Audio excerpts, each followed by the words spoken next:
Hi guys, I just wanted to show you all how I make my own deliciously creamy homemade Irish butter.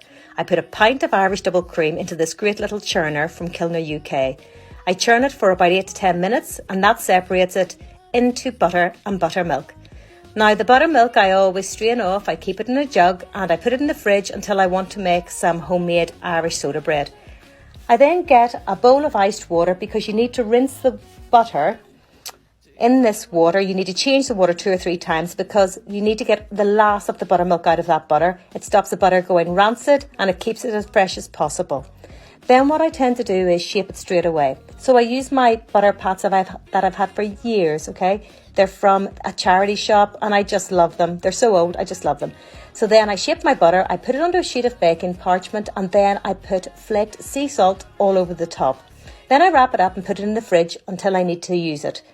It's so delicious. I always want to eat it straight away. This is a really lovely loaf I made from that buttermilk that was left over. So I slice a piece of bread, I butter it and I serve it up with homemade rhubarb jam. Hi guys, I had so many lovely messages yesterday asking me how I make my Irish soda bread. So here it is. 450 grams of plain flour, sieved with 1 teaspoon of salt and 1 teaspoon of bicarbonate of soda. I sieve it into a large bowl. Then I make a well in the centre and I pour in 300 ml of buttermilk mixed with between 55 ml and 85 ml of water. I stir it all together using a rounded knife, getting all the dry ingredients into the middle, and then I use my hand to bring the dough together, nice and lightly. Meanwhile, I've had a baking sheet sprinkled with flour in the oven at 220 degrees for about 5 minutes. So what you want to do then is to get that dough onto the hot baking sheet and it just gives the dough a bit of a boost when it goes into the oven. Shape up the bread, pat it flat, probably to about 1.5 inches thick. Then I sprinkle it with flour just to give it that lovely rustic finish.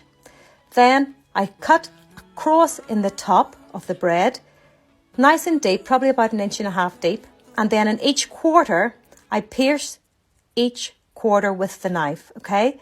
Because that's really important. It lets the fairies out. If you don't let the fairies out, it can jinx your bread. Then that's it baked.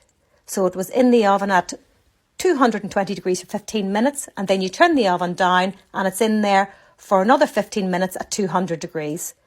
Then you tear it apart and you get this beautiful soft bread.